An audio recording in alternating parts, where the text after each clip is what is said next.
नचनिया पदनिया और ये जो पुतरिया हैं, जो न जाने इनके गाने किस तरीके से इनके गाने को सुना दिया जाए, जो सदनों में बैठते हैं। ये आए हैं, लग ही नहीं रहा है कि कुंभ में एक भी आदमी हो, ये लग रहा है कुंभ में अकेले हैं। दूर दूर और एक मैसेज दे रहे हैं, एक किनारे हैं, अकेले नहा रहे हैं, बीच में आके बकायदा ये देखिए सिक्योरिटी कोई अंदर ना आ पाए, सिक्योरिटी लगी है, वो घेरी हुई है पूरी सिक्योरिटी। जनता के, गरीबों के टैक्स के पैसे से, जीएसटी से वसूले गए पैसे से ये नचनिया पदनिया आज स्नान कर रहे हैं। देख, इसी कुंभ से तुम्हारी शिक्षा निकलेगी, इसी से तुमको दवा मिलेगा, इसी से आस्था से भोजन इस देश के नरेंद्र मोदी को मिलता है, मुझे नहीं मिलता है। जिस प्रयागराज को अंग्रेजों ने अपने पैर के नीचे 190 साल तक कुचल के रखा था, ये न जाने कहाँ चिंटू मिंटू, ये लाल पियर पहनने वाले, ये हरा पहनने वाले भगवाधारी लोग और लंगोट और न जाने क्या क्या गाली देने वाले कैसे कैसे साधु संत कुचल के रखा था। तब इनकी तलवार न जाने कहाँ थी। कहते हैं शस्त्र और शास्त्र दोनों धारण करते हैं, इनका शस्त्र कहाँ था जब अंग्रेजों से जंग लड़नी थी या तलवार बजनी थी। 12 फरवरी 2025 का दिन है, माघ पूर्णिमा का आज। सुबह से ट्विटर खंगाल रहे हैं, ऐसी ऐसी तस्वीरें, विभत्स तस्वीरें सामने आ रही हैं जिनको देख करके डर भी लग रहा है और रोंगटे भी खड़े हो जा रहे हैं। आलम यह है कि लोग परेशान हैं कि कैसे हम प्रयागराज पहुँचे और प्रयागराज पहुँचने की जिद में लोग क्या क्या कर बैठ रहे हैं, ये सुबह से हम देख रहे हैं। कुछ लोग तो ऐसे हैं कि जो ट्रेन जा रही है उस पर पत्थर से हमला कर करके उसके शीशे फोड़ दे रहे हैं ताकि शीशे से अंदर घुस जा सके। बोगियाँ इतनी ठसाठस भरी हुई हैं कि अंदर पैर रखने की जगह तो छोड़िए, घुसने की जगह तो छोड़िए, लोग जगह बनाने के लिए क्या कर रहे हैं कि बांस और बल्लियों को ले करके बोगियों के अंदर दरवाजे की तरफ से, खिड़कियों की तरफ से खोद खोद कर जगह बना रहे हैं ताकि लोग अंदर की तरफ घिसके और हम अंदर चढ़ सके।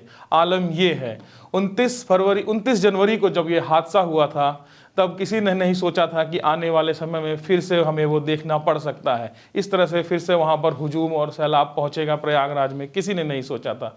महाकुंभ 2025 का जब आगाज हुआ था तब चीज़ें बड़ी सुहानी लग रही थी, लोग देख रहे थे, हर तरफ न्यूज़ में खबरें बड़ी मीठी मीठी प्यारी प्यारी चल रही थी।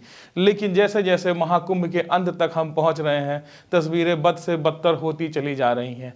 आज सुबह से हम लोग देख रहे हैं रेलवेज़ की हालत क्या है, ठसाठस लोग हर जगह फंसे हुए हैं। प्रयागराज में जाने का तो रास्ता छोड़िए, प्रयागराज तो जाम छोड़िए, प्रयागराज से सैकड़ों किलोमीटर दूर ही लोगों को रोक दिया जा रहा है, कई किलोमीटर तक जाम लगी है ये। और उत्तर प्रदेश नहीं, मध्य प्रदेश, राजस्थान, अलग अलग स्टेट में भी जाम जगह जगह लगे हुए हैं। आलम तो ये है। तो अभी हम शुरुआत करने से पहले एक वीडियो आपको दिखाएंगे और वीडियो देखने से पहले थोड़ा सा, अगर मैं कहूँगा कि थोड़ा सा अगर आप सतर्क होकर के देखिएगा, अगर आप नर्म दिल के हैं तो।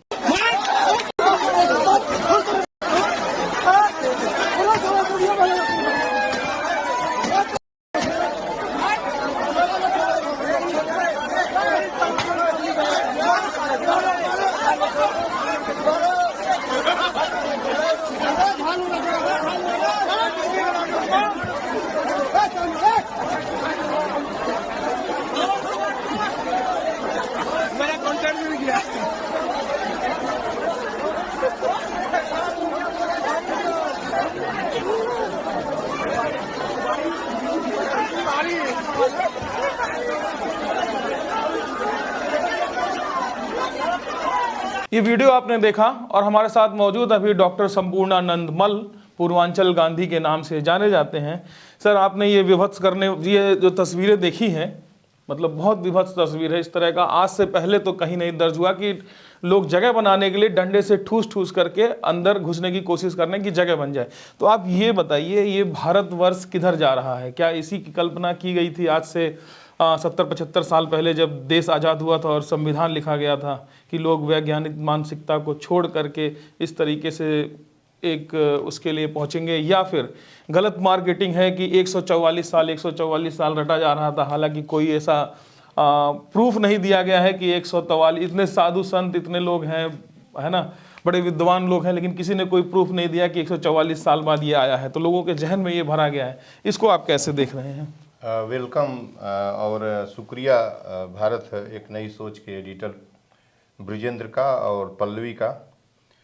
मैं कई सवाल आपने कर दिया, एक तो इधर तस्वीर दिखा दी और किस तरह से अमानवीय कृत्य किया जा रहा है उस बोगी के साथ, लोग भीड़ कर रही है, विवश है वो, किसमें भीड़ का दोष नहीं है, भीड़ का इसमें दोष केवल उन लोगों का है जिन लोगों ने इस तरह के कृत्य के लिए पूरा पूरा बैकग्राउंड तैयार किया है, इनवाइट किया है।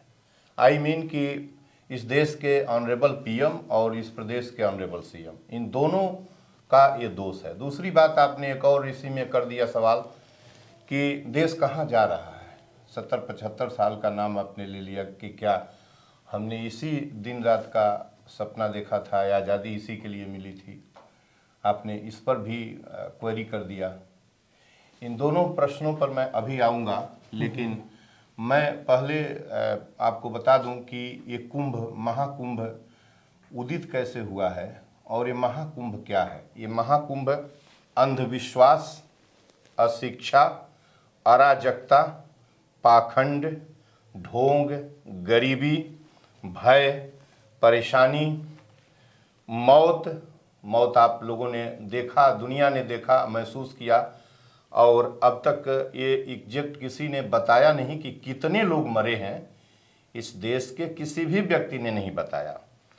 लेकिन यहीं रुक के हम ये बता दें, अच्छा बता लें हम, ट्रेनों पर पथराव जो अभी आपने दिखाया, किस तरीके से आप कल्पना करिए कि आंख मूंद के इस तरीके से बोगियों में, और बड़े बड़े मैंने देखा, एक और एपिसोड में देखा हूँ एक चित्र में कि किस तरीके से बोगियां फोड़ी जा रही हैं, बड़े बड़े।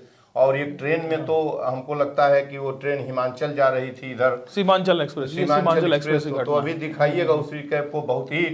बहुत ही इस नेशन की जो संपदा है, जो ट्रेनें हैं, ये किसी के बाप की नहीं है, इन सत्तासीनों की कमाई का नहीं है, जो सत्तासीन जनता के टैक्स के पैसे से, जनता के गाढ़ी कमाई के पैसे से, मजदूरों और किसानों के उत्पाद के पैसे पर पलने और जीने वाले परजीवी की तरह काम करने वाले माननीयों का नहीं है।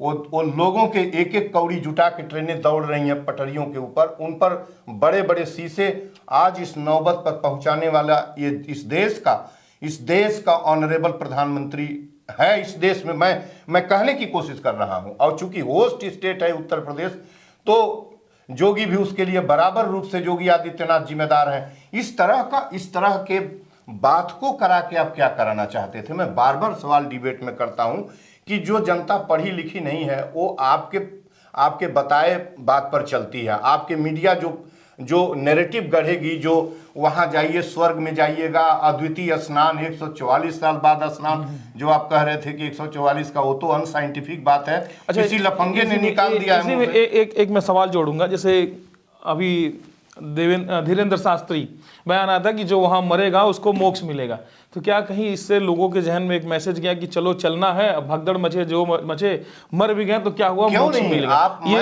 इस तरह का मैसेज जा सकता है। मेरे लिए तो उसका कोई मतलब नहीं, हमारे लिए जान रहा हूं। हाँ बिल्कुल। लेकिन उन 100 करोड़ लोगों के लिए जो किसान मजदूर हैं, जो कुछ नहीं जानता, जो आप पढ़ाते हैं बताते हैं, उसके लिए जाना जाता है।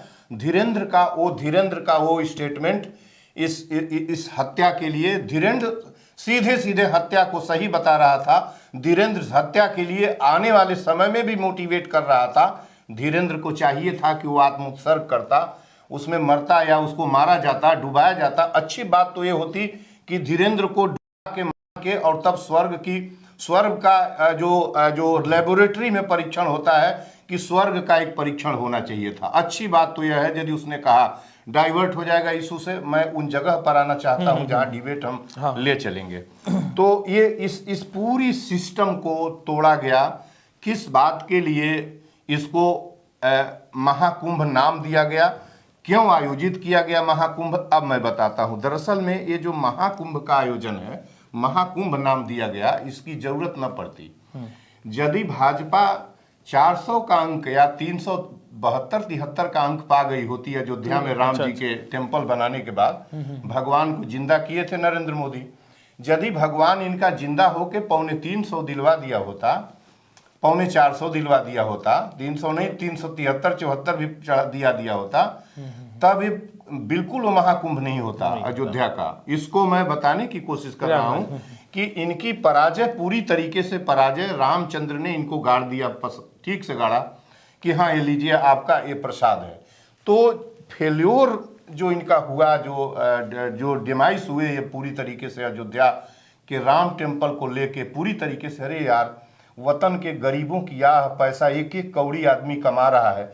इस क्रूर हुकूमत ने पेट पर टैक्स लगा दिया है। जीएसटी पर आटा, चावल, दाल, तेल, चीनी, दूध, दही, दवा पर टैक्स लगता है 15 से 18%।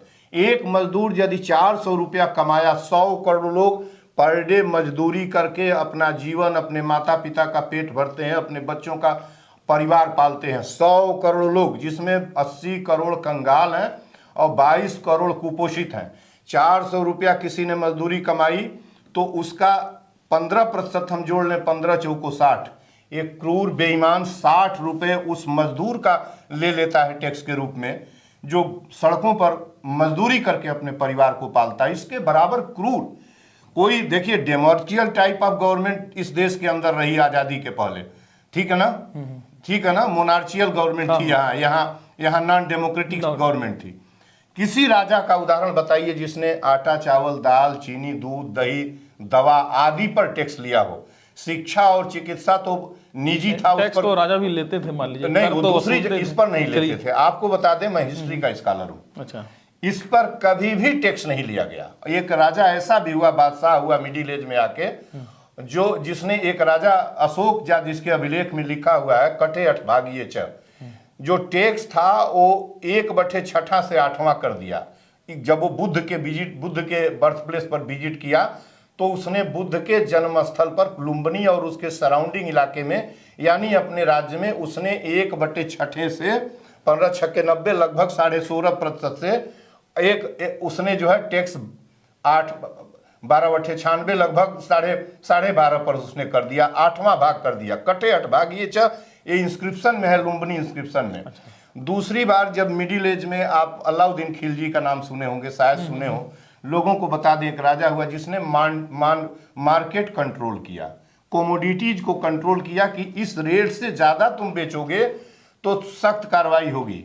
कहीं कहीं तो ये भी एविडेंस है कि उतने के बराबर उसको सजा और मांस काटा जाता था, लेकिन इसका लिटरेरी एविडेंस मेरे पास नहीं है। लेकिन कोतवाल को कड़ा निर्देश था कि इसको कड़ी सजा दिया जाए।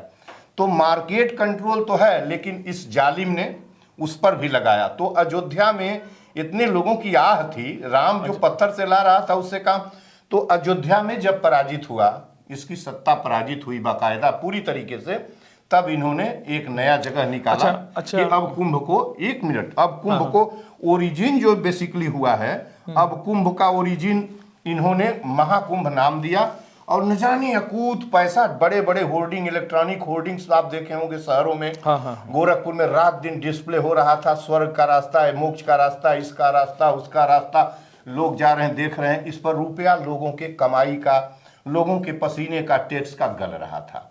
तो ये नरेंद्र मोदी ने स्टार्ट किया एक कुंभ, महाकुंभ। इसको इस तरीके से हुआ। अभी हम आपको बताएंगे, कोई सवाल आप करना चाहते हैं वो कर लीजिए, तब मैं बताता हूं कि कुंभ में आम आदमी वर्सेस वीआईपी, आम आदमी इस पे हम लोग अभी आगे चर्चा करेंगे। हमारे पास कुछ वीडियो भी है, वीडियो आप दिखाइए, वो भी दिखाएंगे, ठीक है।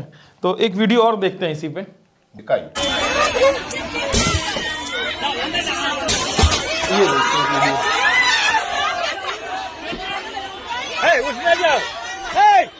दादा उठने ना,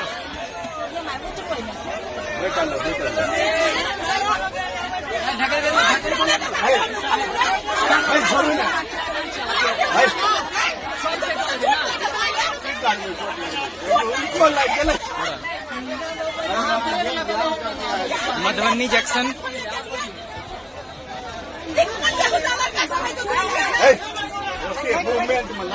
मधुबनी जंक्शन की घटना है।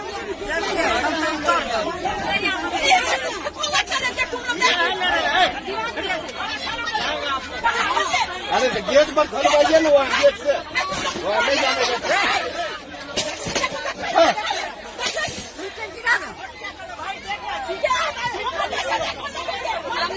अरे हम लोगों का टिकट है, वहाँ जाने देता है, इसका कपड़ा तो कर दिया है।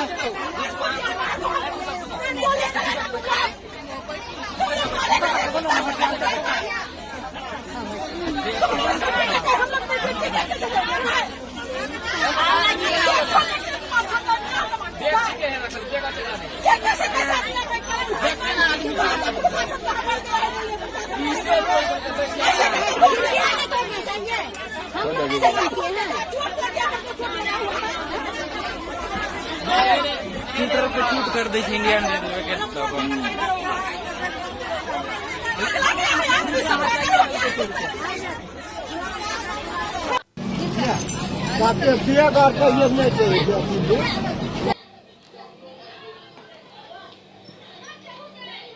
देखिए ट्रेन की पूरी बोगियां का हर शीशा जो है वो फूटा हुआ नजर आएगा। हाँ, मैं तो उस पर मारता हुआ। तो देखिए मैं ये समझना चाह रहा हूँ कि महाकुंभ तो ऐसा नहीं है कि भारत में पहली बार हुआ। जी। आज से 12 साल पहले भी महाकुंभ था और हर 12 साल पे महाकुंभ आता रहता है, कोई ना कोई धार्मिक आयोजन होता रहता है। कुंभ आता बड़े बहन, हाँ कुंभ आता, महाकुंभ आता है और अक्सर कोई ना कोई होता रहता है। और ऐसा नहीं कि इसी 12 साल में ही आबादी बढ़ करके 140 करोड़ हो गई है, नहीं है ना। आबादी तो मेरे ख्याल से तब भी वही थी, लमसम 10 करोड़ कम हो रही होगी। तो मैं, हाँ, और भी जो भी फर्क हो, जी। लेकिन अभी ये समझने की बात है, मैं समझना चाहता हूँ कि इस वक्त ऐसा क्या हो गया कि लोग इतने उग्र हो गए हैं कि हमें वहाँ जाना ही है। और अगर ये सब हो रहा है तो इसमें गलती किसकी है? देखिए, इसमें गलती पूरी की पूरी तरीके से प्रदेश के मुख्यमंत्री योगी आदित्यनाथ की और इस देश के नफरती प्रधानमंत्री, जिसके कोटे में हिंदू मुस्लिम बाइफर्केशन करके हिंदुस्तान की सत्ता संभालना, गुजरात से ही वो रिहर्सल और प्रयास करते चले आ रहे हैं। किस तरीके से यही कुंभ था, इसी अयोध्या से वो जो है साबरमती एक्सप्रेस रिटर्न हो रही थी और उस पर 2002 की बात थी और फरवरी ही संजोग से था भी 29 फरवरी या 2 फरवरी कुछ था जब गुजरात में ये बड़ा पथराव और आगजनी हुई बोगी के अंदर। उसके बाद जो मंजर अहमदाबाद से लेके बड़े महानगरों में हुआ कि नरेंद्र मोदी आंख मूंदे रहे एज ए सीएम और कत्लेआम होता रहा पूरे गुजरात में। और बिल्किस बानो उसकी ऐसी एक नमूना बन गई, 22-23 साल की महिला थी और उसके पूरे परिवार के लोगों को 7 लोगों की हत्या कर दी गई। उसकी बच्ची को सिर कूचा गया, उसको अभी छोटी थी, शायद वो बच गई कि क्या हुआ नहीं मुझे मालूम, और उसको मरा जान के छोड़ दिया गया। और इसके साथ ही 11 लोगों ने बलात्कार किया, मोदी दल के लोगों ने बलात्कार किया। ये जुटला चुके, न जाने कितने लोगों की हत्या करवा चुके। और एक जो है उसी के आईपीएस अफसर जो थे, अभी शायद अभी 2-3 दिन 4 दिन 1 हफ्ता पहले जेल से बाहर हुए हैं, क्या नाम है उनका, जो आईपीएस अफसर जिनको यह निरुद्ध करवाए थे उसी केस में। तो नरेंद्र मोदी का पूरा इतिहास ऐसा है और इसके लिए नरेंद्र मोदी और योगी आदित्यनाथ जिम्मेदार हैं। जितनी भी दुर्दशा, मौतें, हत्या, फिगर किसी के पास नहीं है। क्या समझ रहे हैं कि इस कई 3-4 करोड़ लोग सराउंडिंग, और क्या समझ रहे हैं कि जिस अयोध्या, जिस प्रयागराज की, प्रयागराज नहीं, मैं इलाहाबाद कहता हूँ, प्रयागराज तो इन्होंने कहा है, मैं इलाहाबाद कहता हूँ इसलिए कि गजेटियर था। 2 अपराध इन्होंने किया है, साफ अपराध किया। एक तरफ तो इनके जितने बलात्कारी, व्यभिचारी, चोर, उचक्के, बदमाश, लफंगे, क्रिमिनल, साधु संत बदमाश हैं, एक आध लोग उसमें अच्छे हैं, एक आध लोग अच्छे हैं जिनकी बात मैं नहीं करता, ठीक है ना, एक आध लोग अच्छे हैं जिनकी बात मैं नहीं करता। इन लोगों ने, किसमें, ये भाजपा में नहीं, वो जो बैठे हुए हैं वहाँ भगवा और किस्म के संगम में जो बैठे हुए हैं, इन सबों ने कुंभ में, हाँ, ये वहाँ कुंभ में डटे हुए हैं। उस कुंभ को इन लोगों ने स्वर्ग का प्लेस, मोक्ष का जगह, किस तरीके से एग्जिगरेटेड जो प्रचार कहा जाता है वो इन्होंने चालू किया। 1 महीने पहले, क्या 6 महीने पहले से चालू हो गया था। और जितने शहरों में बड़े बड़े जो होर्डिंग्स पर वो जो डिस्प्ले बोर्ड लगा था, जहां प्रचार के लिए सरकार की योजनाओं का, जिस पर प्रचार के लिए बताया गया था, ट्रैफिक रूल्स का अनुदेश देने के लिए बताया गया था, उस पर एक तरफ नरेंद्र मोदी, दूसरी तरफ योगी की तस्वीरें स्टैंड बाई में हो गई। अनाप शनाप मोक्ष है, स्वर्ग जाइए, महाकुंभ है, महाकुंभ है। तो 2 बातें मैं कर लूं, इसके बाद आगे आइए। ये जो महाकुंभ है, ये महाकुंभ शब्द इन लोगों ने गढ़ा है। ये महाकुंभ नरेंद्र मोदी का शब्द है।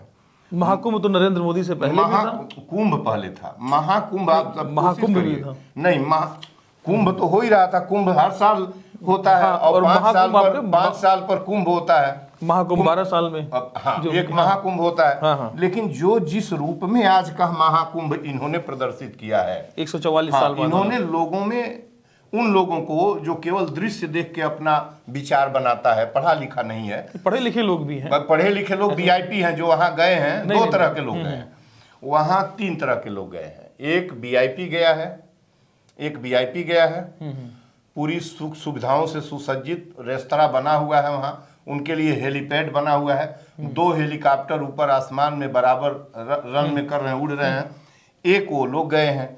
दूसरे वो लोग गए हैं जो 80% इनके दलाल, चमचे, चाटुकार, भाजपा और आरएसएस संघी लोग हैं, जो भगवा और इसको बता रहे हैं कि देख, इसी कुंभ से तुम्हारी शिक्षा निकलेगी, इसी से तुमको दवा मिलेगा, इसी से तुम सब कुछ मिलेगा, यहीं से रोजगार पाओगे, यहीं से गरीबी जाएगी, यहीं से तेरी महंगाई भी खत्म हो जाएगी। रोजगार की तो अब जरूरत ही नहीं है, रोजगार तो हो ही गया, धर्म बचेगा तब बाकी सब मिल जाएगा। ये इन लोगों ने यह प्रचार इस तरीके से इस इलाहाबाद के लिए किया कि इस तरीके से आइए, और इन लोगों ने बाकायदा बुलाया। अब मैं आता हूं कि एक पाप इन लोगों ने क्या किया, कि ये तो किया ही, अभी जब 14 के पहले नहीं, 1-2 तारीख को, 1-2 जनवरी को ये प्रचार आ गया कि यद्यपि मुख्यमंत्री की तरफ से नहीं आया, लेकिन साधु संतों का एक जत्था जाके मुख्यमंत्री से मिला और ये कहा कि महाकुंभ में किसी भी मुसलमान की कन्वेंशनल जो भी शॉप्स थी और स्टॉल थे, उन नहीं लगने चाहिए। मेरे अंगने में तुम्हारा क्या काम? हाँ, मेरे अंगने में तो ये लफंगे बोल रहे हैं। मेरे अंगने में तो अभी मैं बताता हूँ ना कि वो अंगना इन लफंगों का है, इनकी बाप का है, कि वो अंगना की उन मुसलमानों जो मेरा पर्सनल एक्सपीरियंस रहा वो भी हम आपसे शेयर बताइएगा। हाँ। मैं आपको ब्रिजेंद्र जी ये बता दूं कि जो अच्छा बोले हैं कि मेरे अंगने में तुम्हारा क्या काम है, जो बोल रहे हैं बदनाम, हम देखा है वीडियो पर तमाम बोलते हुए, भगवा पहना है, बोल रहा है मेरे अंगने में तेरा काम क्या। वो भगवा पहनने लायक न होता यदि वो उसका अंगना न होता। और ये बता दूं कि ये लफंगे लोग और जो ये कहते हैं मेरे अंगने में, तो मैं कहता हूं कि वो अंगना तुम्हारी बाप का नहीं है, न तुम्हारी 7 पीढ़ियों का है, और न तुम्हारी 7 पीढ़ियों का आने वाले होगा। इस वीडियो से बता देना चाहता हूं जितने लोग सुनना चाहते हैं। वो अंगना है, वो लोग का तर्क है कि जैसे हम गंगा को माँ कहते हैं, तो वो क्या माँ कहते हैं? बिल्कुल माँ कहते हैं। और गंगा हम शिव मानते हैं कि शिव की जटाओं से निकली है, तो वो क्या मानेंगे? मैं ही मानता हूँ कि गंगा शिव के नहीं, मुझे ना मैं आपको बता दूं, आप गलत ले जा रहे हैं। और नहीं, मैं अपना नहीं कह रहा हूँ, मैं उन लोगों का तर्क बता रहा हूँ। वो जो वैज्ञानिक तर्क हमसे सवाल न करिए। गंगा शिव की जटाओं से नहीं निकलती है, मैं मानता हूँ। गंगा हिमालय की गोद से और हिमालय की उस प्राकृतिक ओरिजिन से निकलती है, नेचुरल ओरिजिन है। आस्था और विश्वास की बात कर रहा हूँ। लोग जो आस्था और विश्वास की बात आस्था से न भोजन मिलता है, फिर आप डिबेट को दूसरी दिशाओं में ले जा रहे हैं। आस्था से भोजन इस देश के नरेंद्र मोदी को मिलता है, मुझे नहीं मिलता। मैं कुदाल चलाता हूँ, श्रम करता हूँ, 10,000 पेड़ों का बाग लगवाया हूँ, 2200 लोगों को ऑक्सीजन देता हूँ। आस्था से हिंदुस्तान नहीं जीता, कुदाल से जीता है, श्रम से जीता है, भोजन खाता है और भोजन करता है। आस्था से कुछ नहीं होता। आप हमें दूसरी दिशाओं में ले जा रहे हैं, हमें बता लेने दीजिए कि यहाँ रोक के बता लें कि तब इन लोगों ने कहा कि नहीं, इसमें मुस्लिम उसका नहीं। इनको कहना चाहिए कि इसमें मीट, मछली, मुर्गा, अंडा, शराब, इनको शराब सबसे पहले करना चाहिए। शराब तो बेच रहे हैं, इनको करना चाहिए कि इसकी पेरिफेरी में ये चीज नहीं बिकेगा। तो आप मुसलमानों को रोक रहे हैं, उस इलाहाबाद में मुसलमानों को रोक रहे हैं, जो इलाहाबाद उन्हीं की है, उनकी जागीर है इलाहाबाद। आपके पहले वो प्रयागराज था, प्रयाग का उल्लेख है, राज नहीं, प्रयाग का उल्लेख है। हर्ष के एक संदर्भ में प्रयाग का उल्लेख है, आज से 1700, 1800, 1900 साल पहले। लेकिन जिस इलाहाबाद को अंग्रेजों ने, जिस प्रयागराज, जिनको ये प्रयागराज कहते हैं, जिस प्रयागराज को अंग्रेजों ने अपने पैर के नीचे 190 साल तक कुचल के रखा था, ये न जाने कहाँ चिंटू मिंटू, ये लाल पियर पहनने वाले, ये हरा पहनने वाले भगवाधारी लोग और लंगोट और न जाने क्या क्या गाली देने वाले कैसे कैसे साधु संत, तभी कुंभ होता था इलाहाबाद में, अंग्रेजों के जमाने में भी, और आज भी हो रहा है, पहले भी होता था। कुचल के रखा था, तब इनकी तलवार न जाने कहाँ थी। कहते हैं शस्त्र और शास्त्र दोनों धारण करते हैं, इनका शस्त्र कहाँ था जब अंग्रेजों से जंग लड़नी थी या तलवार बजनी थी? इलाहाबाद में मौलवी लियाकत अली, सामान्य घर का किसान, और उसने तलवार बजाई, और किससे बजाया? ह्यूगरोज से और नील से बजा रहा था। बनारस में नील था, जाना माना लेफ्टिनेंट था जो लड़ाका था अंग्रेजी जमाने का, और ह्यूगरोज जो है झांसी लड़ रहा था। सबकी पलटन पलटी इलाहाबाद और बनारस की तरफ, और ललकारा उसने युद्ध, कड़ाके की युद्ध हुई उसी इलाहाबाद की जमीन पर। लियाकत अली उसका अगुवाई कर रहा था। किसान मजदूर हिंदू मुसलमान एक साथ लड़ रहे थे। इनके बाप का है क्या इलाहाबाद? इनके बाबूजी का है क्या जो इस तरह के नफरती बोलते हैं? मैं आपको कहना चाहता हूं कि ये सत्ता के भूखे भेड़िए ने महाकुंभ आयोजित करके जानबूझकर हिंदू मुस्लिम को अलग अलग करके हिंदुओं का वोट एक तरफा अपने पक्ष में करने के लिए, इसमें और कुछ नहीं है, और मारते चले जा रहे हैं। और मौत का मंजर, आज का मौत का मंजर, अभी जो उसकी फिगर कोई नहीं आ रही है। हमको एक व्यक्ति ने बताया कि 17 घंटे से एक गाड़ी में उनके जानने वाले हैं, फोन आ रहा है, निकलने की कोशिश करें, हमको निकालो, जो भी बिस्कुट पानी ले गए थे सब खत्म हो गया है। इसका जिम्मेदार कौन है? इसका जिम्मेदार कौन है? मैं तो ये पूछना चाहता हूं। तो जो इलाहाबाद है, और सबसे बड़ी बात है कि उस इलाहाबाद को इन सबों ने, सत्ता के भूखे भेड़ियों ने VIP बनाम सामान्य का स्नान बनाने की कोशिश किया। वहां देश का प्रेसिडेंट गया, प्रेसिडेंट गई ऑनरेबल, वहां ऑनरेबल वाइस प्रेसिडेंट गए, ऑनरेबल PM गए, ऑनरेबल CM गए, तमाम स्टेट के मुख्यमंत्री आए, सब गए और आगे पीछे गए। आप मेरी बात सुनिए। लेकिन ये बताएं कि ये स्नान करने क्या करने गए थे? स्नान करने मोक्ष लेने गए थे। और 29 तारीख को ये कहाँ थे जब वहां अनगिनत लोगों की मौत हुई? किसी ने क्यों जवाब नहीं दिया? उस दिन ये क्यों नहीं गए? अच्छा, एक चीज, 29 तारीख के बाद जब से भगदड़ हुई उसके बाद से आज तक भी वहां VIP कल्चर बंद नहीं हुआ है। 28 तारीख को सारे पुल जो है बंद कर दिए गए थे पीपा के लिए, सारे VIP के लिए आते चालू थे, भीड़ को एक तरफ डाइवर्ट कर दिया गया था, और आज तक वही VIP कल्चर वहां देखने को चल रहा है। जैसे आज की भी है खबर कि मुकेश अंबानी वहां पहुंचे हुए हैं, है ना? जी, मैं देख रहा था एक रिकेप में मुकेश अंबानी और मुकेश अंबानी को वहां एक तरफ जो है इतनी अकूत भीड़ चारों तरफ से दिखाई दे रही है, रास्ता नहीं है, और उसकी पेरीफेरी में अभी हम ये आलम है, लोग कैसे जा रहे हैं। एक तरफ ये आलम है जो आम पब्लिक जा रही है। कहाँ जाते हो? प्रयागराज कहाँ जाते हो लोग? भैया लोग कहाँ? भीड़ आप दे सकते हैं। फिलहाल प्रयागराज जाने का कार्यक्रम स्थगित करते हुए अपने गाड़ियों में बैठकर आप लोग घरों की ओर प्रस्थान करें। जो भी सूचनाएं मिल रही हैं उस पर अमल करें, प्रशासन का सहयोग करें। इस पर ये कुछ तस्वीरें हैं जो आजकल की हैं।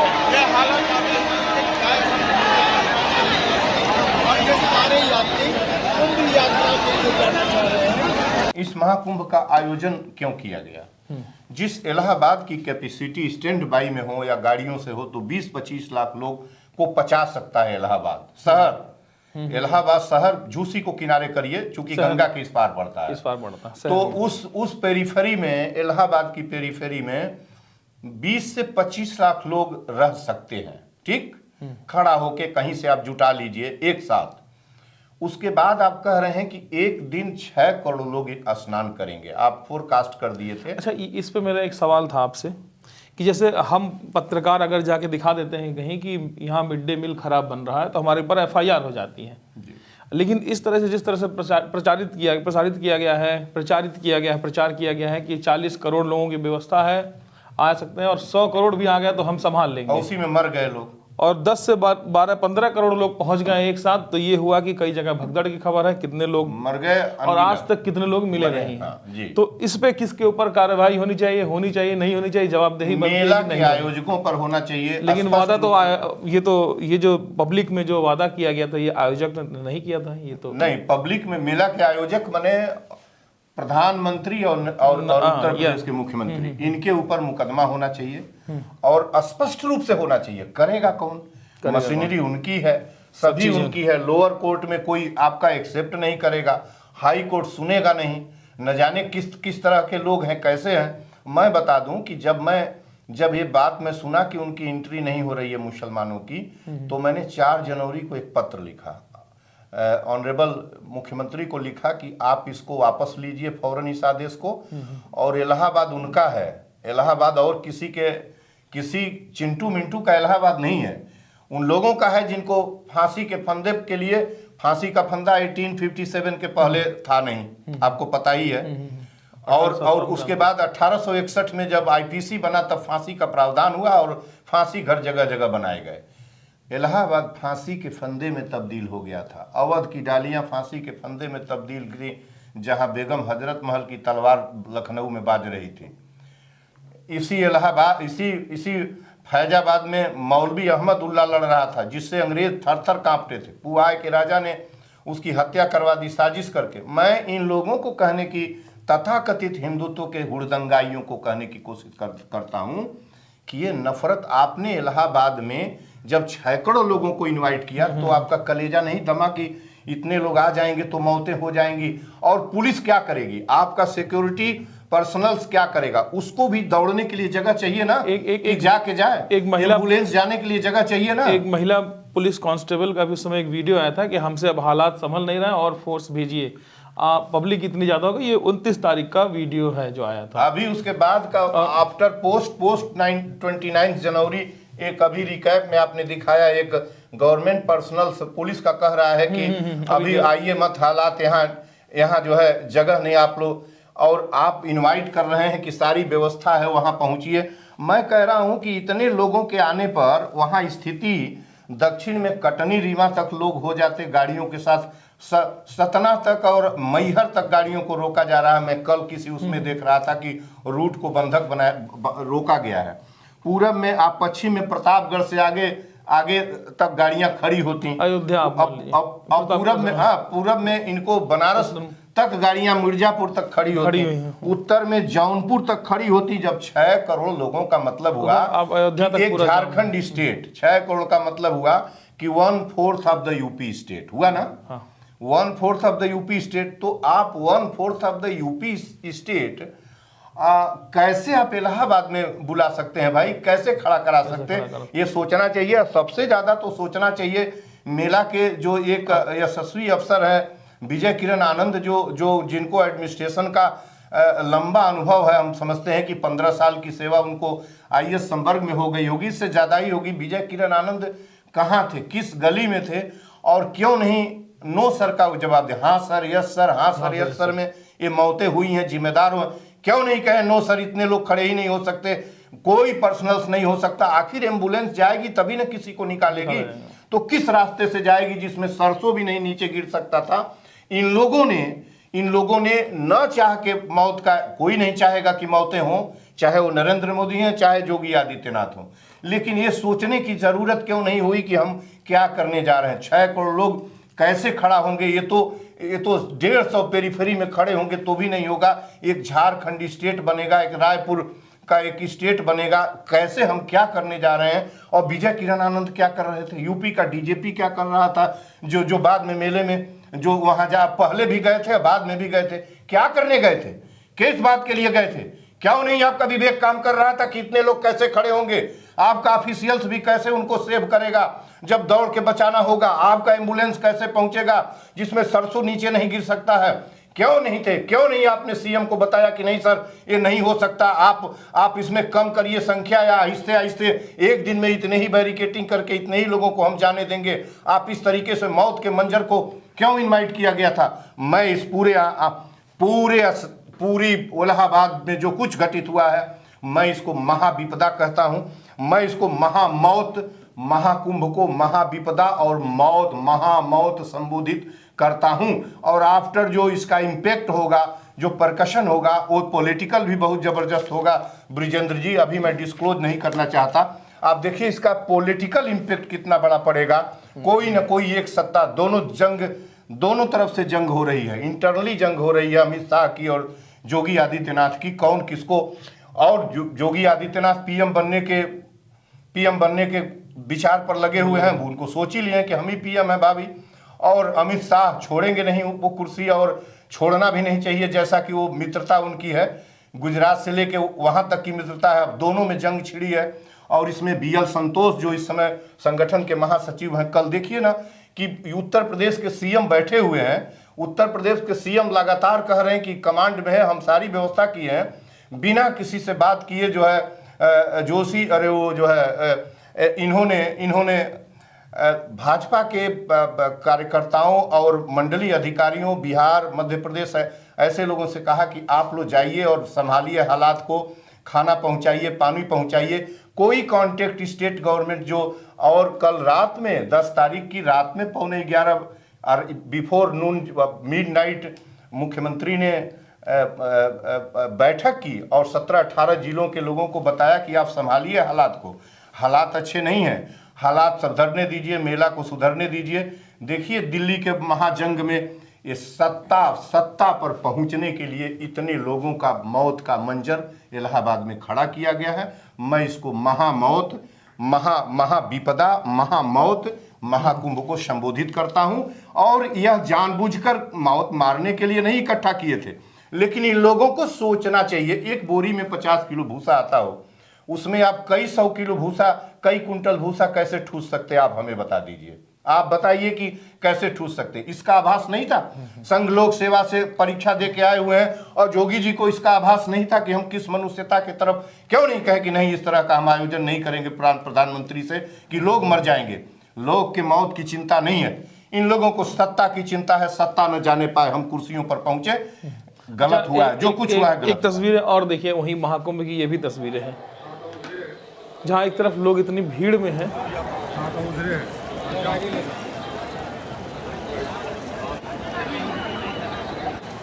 दिल्ली प्रदेश अध्यक्ष मनोज तिवारी, आइए ये वीआईपी देखिए इधर लगा हुआ है।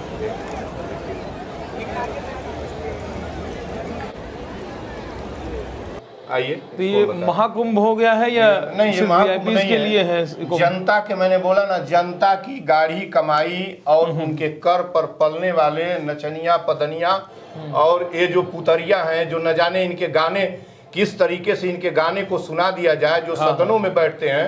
ये आए हैं, लग ही नहीं रहा है कि कुंभ में एक भी आदमी हो, ये लग रहा है कुंभ में अकेले हैं। दूर दूर और एक मैसेज दे रहे हैं, एक किनारे हैं, अकेले नहा रहे हैं, बीच में आके बकायदा ये देखिए सिक्योरिटी, कोई अंदर ना आ पाए, सिक्योरिटी लगी है, वो घेरी हुई है पूरी सिक्योरिटी। जनता के, गरीबों के टैक्स के पैसे से, जीएसटी से वसूले गए पैसे से ये नचनिया पदनिया आज स्नान कर रहे हैं। जितने भी लोग हैं ये सदन में बैठते हैं, ये दिल्ली के सांसद हैं, और इस तरीके के लोग, न जाने मनुष्यता कहाँ जा रही है। मैं ऐसे कुंभ का और इस तरह के, हमें हमारे माँ बाप, हम माँ बाप की सेवा करेंगे, घर में हमारा स्नान है, हम सत्य के साथ रहेंगे। ये लिखा है fundamental duties of the constitution, article 51A में लिखा है to develop scientific temper and humanity. To develop उसकी लैंग्वेज है, 10 कर्तव्य है, उसमें उसकी छठा है, जी है या एफ है, हमको याद नहीं आ रहा exact. To develop scientific temper and humanity, वैज्ञानिक सोच और मानवता का विकास करना, यह हमारा कर्तव्य है। लेकिन इस कर्तव्य का वायोलेशन प्रत्येक पल नरेंद्र मोदी करते हैं। अयोध्या में जो राम टेम्पल और पत्थर में राम डाल रहे थे, और to develop scientific temper and humanity का वायोलेशन ऑफ दैट था, और कुछ भी इससे अधिक नहीं था। ये लोग बराबर कर रहे हैं। तो संविधान जो हमारा है उसको कहाँ मानते हैं यार? नहीं मानते, बिल्कुल नहीं मानते। तो कहने की बात यह है कि अपनी वैज्ञानिक सोच को बढ़ाएं और किसी भी राजनीतिक दल के झांसे में इस तरह मत आइए कि आप लोग भेड़ चाल चर करके पहुंच जाइए मोक्ष की प्राप्ति के लिए गंगा स्नान करने। ठीक है, अपनी थोड़ी सी वैज्ञानिक सोच को बढ़ाइए और जाइए, लेकिन ये ज़रूरी नहीं है कि भीड़ में ही जाएं। और इसी के साथ ये वीडियो को समाप्त करते हैं, और बहुत बहुत शुक्रिया आपका कि आप हमारे इस वीडियो में आए, और वीडियो कैसा लगा और अपनी जो राय प्रतिक्रिया है वो कमेंट बॉक्स में ज़रूर लिखकर बताइएगा। नमस्कार।